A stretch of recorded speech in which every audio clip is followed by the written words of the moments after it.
Hi friends, எல்லாருக்கும் வணக்கம். Welcome back to my channel Meena's life style.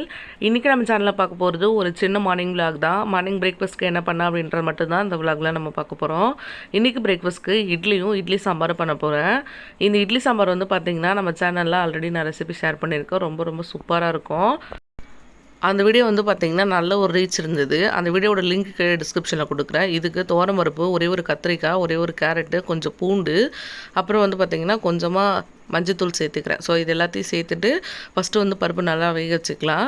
இந்த சாம்பார் வந்து அவ்வளோ சூப்பராக இருக்கும். உண்மையாலுமே இதோட ரெசிபி நான் ஷேர் பண்ணுறேன். ஒரு தடவை நீங்கள் ட்ரை பண்ணி பாருங்கள். அதை ட்ரை பண்ண எல்லாருமே அவ்வளோ சூப்பராக இருக்குது அப்படின்னு சொல்லிட்டு ஃபீட்பேக் கொடுத்துருந்தாங்க.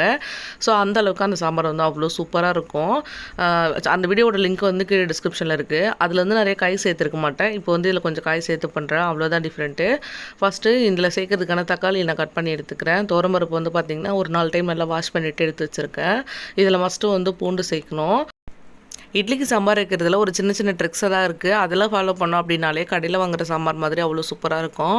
இப்போது ஹோட்டல்ஸ்லாம் கிடைக்கிற சாம்பார் மாதிரி கிடைக்கணும் அப்படின்னா இதில் வந்து ஒரு சில பொருளை ஆட் பண்ணணும். அதில் முக்கியமான விஷயம் வந்து பார்த்திங்கன்னா எப்போவுமே பூண்டு வந்து சேர்க்கணும் நம்ம பருப்பு வேக வைக்கும் போது. அதே மாதிரி ஒரு அரை ஸ்பூன் அளவுக்கு சீரகம் சேர்த்து பருப்பு வேக வைக்கணும்.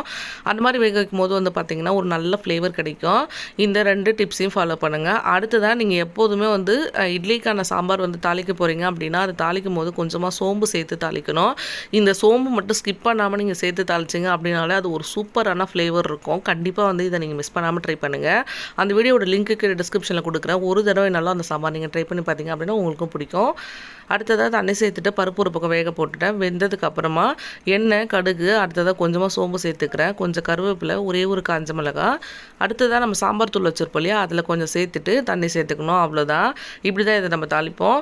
இப்போ இது கூடவே நம்ம வந்து நல்லா மசிச்சு வச்சுருக்க பருப்பு சேர்த்துக்கலாம். பருப்பு ரொம்ப மேஷ் பண்ணணும் அப்படின்னு அவசியம் இல்லை. சும்மா கொஞ்சம் ஒன்று பாதியாக வந்து மேஷ் பண்ணிக்கலாம். இது வந்து அவ்வளோ சூப்பராக இருக்கும். கண்டிப்பாக ட்ரை பண்ணி பாருங்கள். கடைசியாக வந்து கொஞ்சமாக வந்து பெருங்காயத்தூள் சேர்த்துக்க போகிறேன். அடுத்ததாக மல்லி இலை சேர்த்துட்டு இலக்குனீங்க அப்படின்னா சூப்பரான சாம்பார் ரெடி ஆகிடும்.